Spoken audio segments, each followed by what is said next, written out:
नमस्कार दोस्तों। जब गौतम बुद्ध की आयु 80 वर्ष की हुई तब उनका शरीर धीरे धीरे शिथिल होने लगा। 45 वर्षों तक वे गांव-गांव वन-वन चलते रहे थे, जागरण की सुगंध उन सभी तक पहुंचाते हुए जो सुनने को तैयार थे।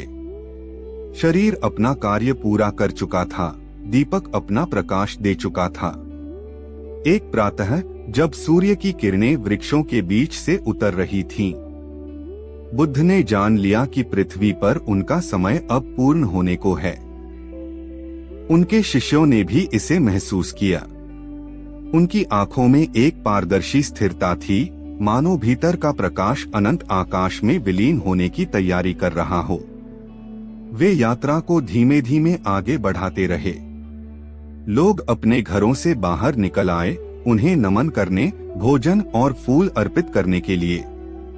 उस दिन उनकी वाणी कोमल थी, करुणा से भरी हुई। शरीर दुर्बल था, पर उनके चारों ओर की उपस्थिति विशाल और अडिग थी।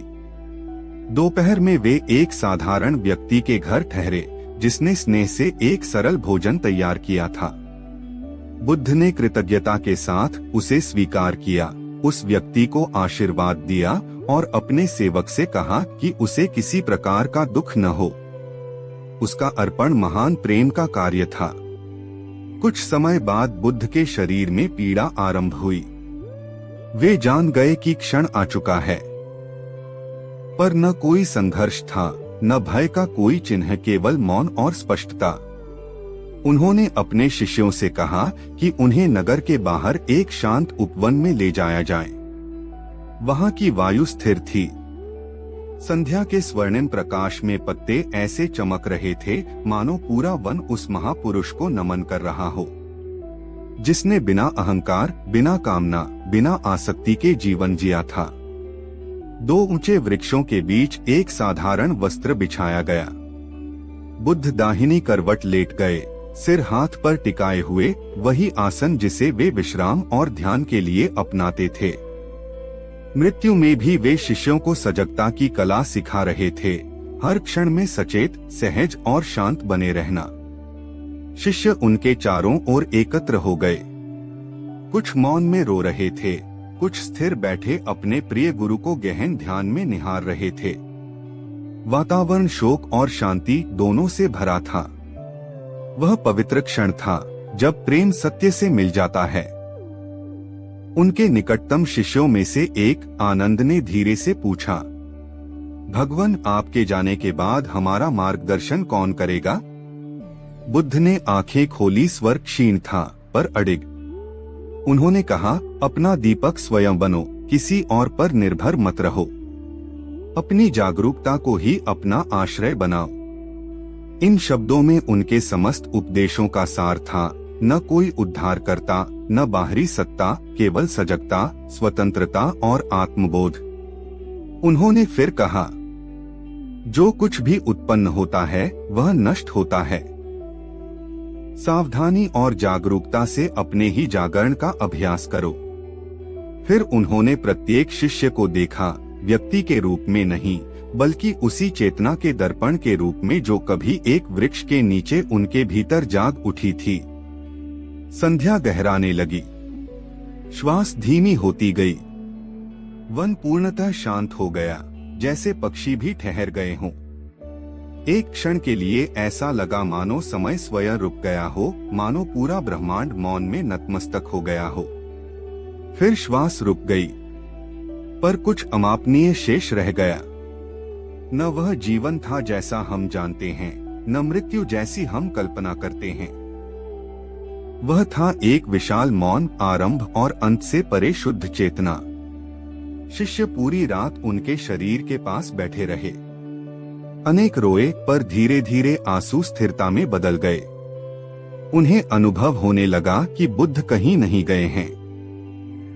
शरीर विलीन हो गया था, हाँ, पर उपस्थिति चारों ओर थी, पहले से भी अधिक गहरी और प्रकाशमान। प्रभात तक उनके हृदयों का शोक शांत श्रद्धा में बदल चुका था। वे धीरे धीरे जप करने लगे, किसी विधि के लिए नहीं, बल्कि उस शांति के स्मरण हेतु जिसे उनके गुरु ने प्रकट किया था। बाद में जब उनके शरीर का दाह संस्कार हुआ तो अग्नि की लपटें आकाश की ओर उठीं। जो वहां थे उन्होंने इसे त्रासदी नहीं माना। उन्होंने इसे पूर्णता देखा, एक पूर्ण जीवन का संपूर्ण समापन। यह साधारण मृत्यु नहीं थी, यह मुक्ति थी, चेतना और रूप के बीच अंतिम बंधन का विलय। बुद्ध कहते थे कि जो जन्मा है वह मरेगा, पर उन्होंने यह भी दिखाया कि जो सत्य में जाग जाता है वह कभी नहीं मरता। वे कोई संस्था, कोई पुरोहित वर्ग या कठोर व्यवस्था छोड़कर नहीं गए। वे छोड़ गए एक अनुभव, जागरूकता की जीवंत ज्वाला। उन्हें विश्वास था कि उनके शिष्य उनकी पूजा नहीं करेंगे, बल्कि उसी प्रकाश को अपने भीतर खोजेंगे। तुम स्वयं अपने स्वामी हो, वे कहते थे। कोई और तुम्हारे लिए इस पथ पर नहीं चल सकता। उस उपवन की उस रात मृत्यु पवित्र बन गई। इतिहास में पहली बार मानवता ने देखा कि बिना भय, बिना पश्चाताप, पूर्ण स्वीकृति के साथ भी मरा जा सकता है। बुद्ध की अंतिम श्वास अंत नहीं थी, वह वापसी थी। एक लहर का उसी महासागर में विलीन हो जाना जिससे वह उठी थी। और आज भी जब कोई व्यक्ति मौन में बैठता है, अपने विचारों को देखता है और अहंकार के भ्रम के पार जाता है, वही उपस्थिति फिर अनुभव होती है। बुद्ध कभी वास्तव में मरे नहीं, वे वही बन गए जो वे सदा से थे। रूप से परे शुद्ध चेतना, सीमा से परे प्रेम और अनथीन मौन। दोस्तों, बुद्ध की अंतिम यात्रा हमें यह नहीं सिखाती कि कैसे मरा जाए, वह हमें यह सिखाती है कि कैसे जिया जाए। हम जीवन भर किसी सहारे की तलाश में रहते हैं, कभी व्यक्ति में, कभी पद में, कभी भविष्य की किसी आशा में। पर बुद्ध ने अंतिम क्षण में स्पष्ट कर दिया कि मनुष्य का वास्तविक सहारा बाहर नहीं, भीतर है। उन्होंने न कोई उत्तराधिकारी चुना, न किसी को अपना प्रतिनिधि बनाया, क्योंकि सत्य को किसी के कंधों पर सौंपा नहीं जा सकता। सत्य को स्वयं जीना पड़ता है। उनकी शांत मृत्यु यह प्रमाण है कि यदि जीवन जागरूकता में जिया जाए तो मृत्यु भी शांति बन जाती है। वह भय नहीं देती, वह विरोध नहीं करती, वह केवल परिवर्तन होती है।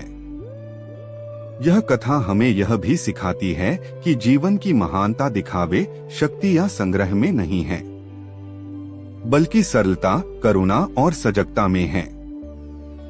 एक साधारण व्यक्ति का प्रेम से दिया गया भोजन किसी राजमहल की दावत से अधिक पवित्र हो सकता है। सबसे महत्वपूर्ण सीख यह है कि बुद्ध ने अपने शिष्यों को अपनी पूजा करना नहीं सिखाया, उन्होंने अपने जैसा देखना सिखाया। उन्होंने कहा, मुझ पर मत रुको, उस मौन को पहचानो जिससे मैं बोल रहा हूँ। आज भी जब हम कुछ क्षणों के लिए अपने विचारों को देखते हैं, अपने भय से भागते नहीं और जो है उसे स्वीकार करते हैं, तो वही उपस्थिति जाग उठती है। इसलिए बुद्ध का जाना अंत नहीं था, वह एक आमंत्रण था कि हर मनुष्य अपने भीतर उसी प्रकाश को जगाए, क्योंकि जो सत्य को पहचान लेता है वह कभी अकेला नहीं होता, और जो जाग जाता है वह कभी वास्तव में मरता नहीं। दोस्तों, अगर यह कहानी अच्छी लगी तो इसे अपने मित्रों और परिवार के साथ जरूर साझा कीजिए। वीडियो को लाइक कीजिए और प्राइड ज्ञान चैनल को सब्सक्राइब करना ना भूलें। धन्यवाद।